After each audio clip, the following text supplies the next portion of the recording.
What's going on today, guys? It's your girl Dev, and today we're going to talk about the pre-KvK events right before they spawn into Lost Kingdom. Now, this is a 9-day event cycle, and it'll consist of 3 separate events. This has got a lot of stuff going on, so stick around. It's going to be a wild ride.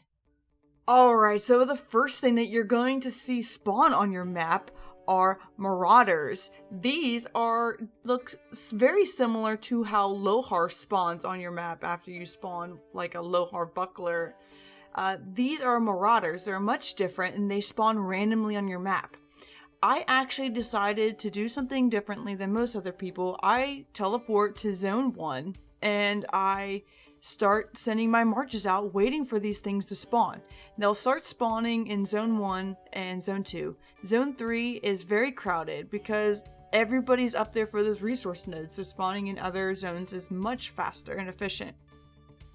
When you kill these, they drop satchels, and satchels are a random drop. I mean, you can kill one of these Marauders with 5 marches and you may get 1 or 2. It really depends, and we don't really know the algorithm behind it. It's just a random drop. I'm sure there is some kind of algorithm to it though. I like to travel with teams. So here I'm hunting with T. He's my jumper crewmate. We decided to farm together. I asked him to come to Zone 1 with me to kill some. Now I did use a lot of AP for this to help progress in the event. I did also create a little map for him, as you can see here, where we were and the direction we were going. That way we can kill them much faster and in a good sequential order, and I don't have to keep talking in chat back and forth. I can just spawn and kill them.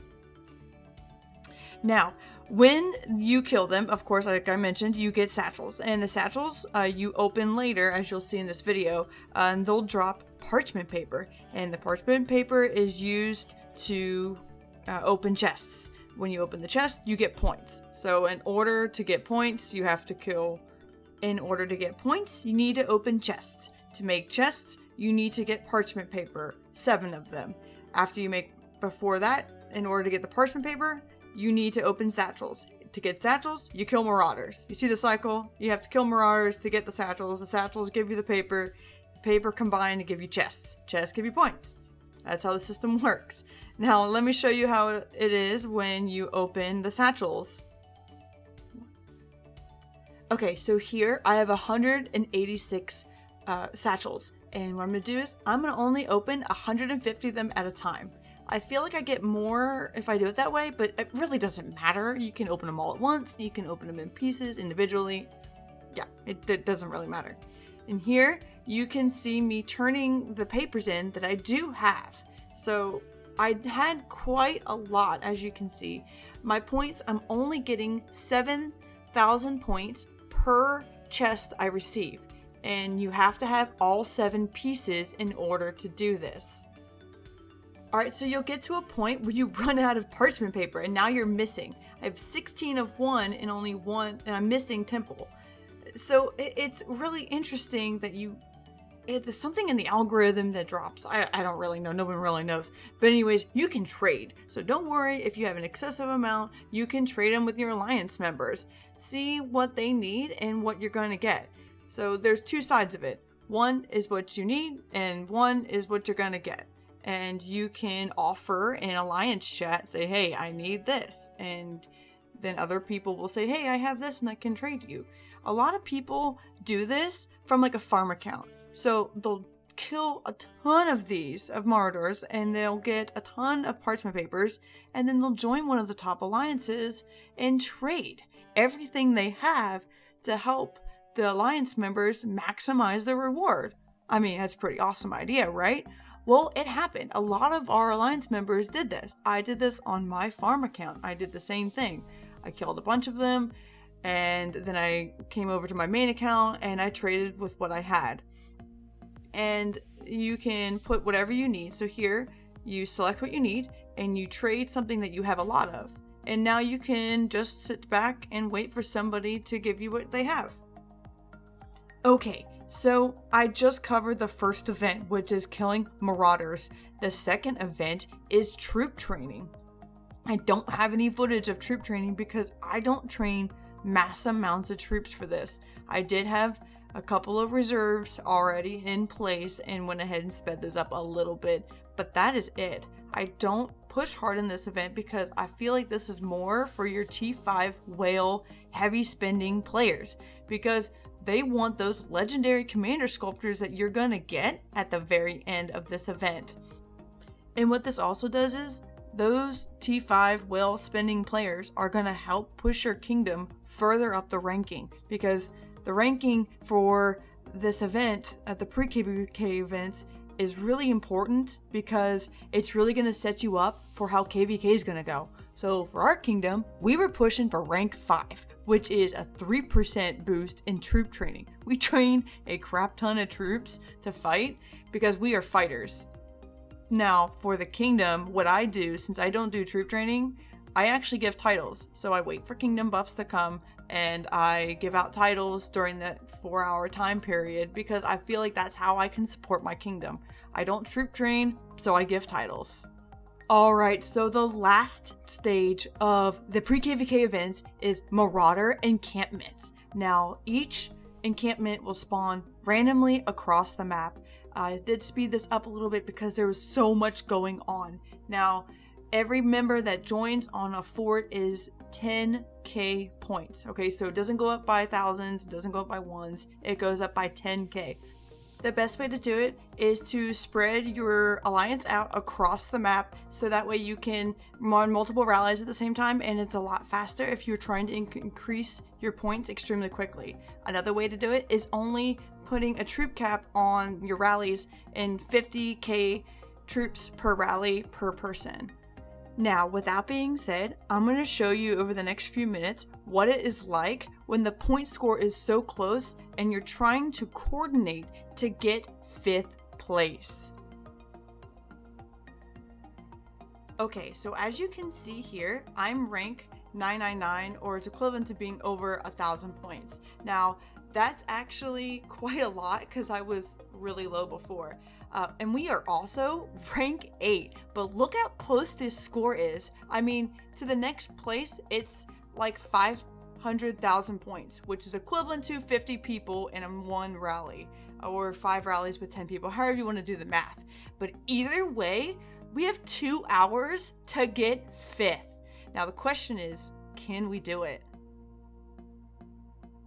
Alright, so we're going to give it a try. Well, there's 43 minutes left and we're rank 7. So now at this point, we're trying to coordinate with our alliance members to tell them, hey, we need 5 people in this rally. Hey, we need 10 people in this rally. Hey, we need 9 people in this rally, like I put here. And I'm having one person do a rally, so that way we can coordinate it effectively and everybody can join. And now, as you can see here, we are in our joint alliance chat with the other kingdoms, and we're trying to coordinate a time where we both rally at the same time, so that way we can maximize our points. Okay guys, so let me tell you how this went down the last few moments of this event. Now, it was so close. I am in voice chat right now, so I was unable to record the crazy chaos that happened in the last 15 minutes. People were rallying, I was canceling them, I was kicking them from the alliance, I was re-adding them, and then we come down to the last 10 minutes. We ended up coordinating with 1375 to do this last fort at 23:53. We launched the rally. We have 10 members in the rally. Somebody else joined, so they kicked me and I meet them at the fort just in case. Well, of course, as expected, 1274 decided to push instead, and they pushed above. So I'm like, crap, I need to join the rally. Well, good thing I joined. And not only did I join, but I told Deadpool, who was chilling out by the rally, and he joined the fort as well. Well, that pushed us to 4th place, and chat is blowing up at me. Why did you join? Why did you do this? And of course it's all in Chinese, so I can't really understand it, and I'm kind of in a panic mode. And then I refreshed the scoreboard with 30 seconds to spare. 1375 came in with a clutch, and they already had a rally launched and ready to go on a fort, and they were going to cancel it so that they could guarantee us a spot. Well, it worked. They pushed above 5th place and pushed it to 4th, which in the end, they came in 4th, we came in 5th, and 1274 came in 6th. And man, chat was like, oh my gosh, what's going on? I was like, they're yelling at me, and then all of a sudden they change course and they look at the results. We got 5th, and they're like, I'm the ultimate point master apparently for this event, and it ended up working really well, but it wouldn't have worked if we didn't work with our allies. Working with our allies at the very end is really what saved us and got us into that 5th place for the 3% training speed. Okay, so let's do a quick recap. There are 3 stages of this pre-KvK event. The first one is killing Marauders so you can get parchment paper to make chests to get points. Stage 2, troop training. The same troop points apply as it does in any other MG event. And then the final stage, stage 3, it's killing Marauder Encampments. Now that is really what's going to give you your high point score, and as you can see in our KvK pre-event, it was pretty intense. Either way, it's really good to be back in Lost Kingdom. I love having those resource nodes that are between 7 and 8 hanging around because I can farm for a lot longer and I can get better resources. I'm going to cover every event that I can in KvK Season 4 for 13-15 and the rest of our light camp. Now this KvK is supposed to be really exciting because we got a whole new team of people and we've got some new immigrants. It's going to be really exciting. I'm going to have a lot of content on this, so I hope you guys stick around for it. Don't forget to like and subscribe to my channel for more content like this, and comment below and let me know what you think. But for now guys, just keep it real.